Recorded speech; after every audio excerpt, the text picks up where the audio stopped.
Hello everyone, how are you doing? This is MD Tech here for another quick tutorial. In today's tutorial, I'm going to show you guys how to go about setting up headphones and a microphone on your MacBook device.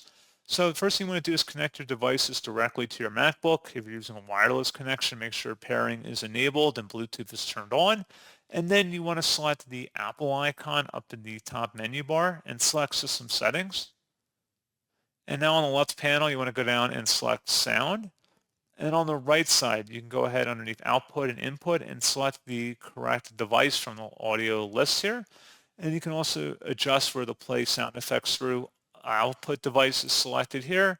And if for some reason you're missing permissions, you don't see them listed down here, you can select privacy and security on the left panel and then go to whatever application you're having the problem with. And then you would make sure you selected the on option.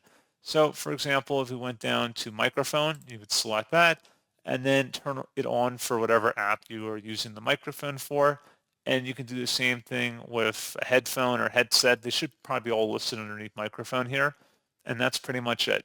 So as always, thank you guys for watching this brief tutorial. I do hope that I was able to help you out, and I do look forward to catching you all in the next tutorial. Goodbye.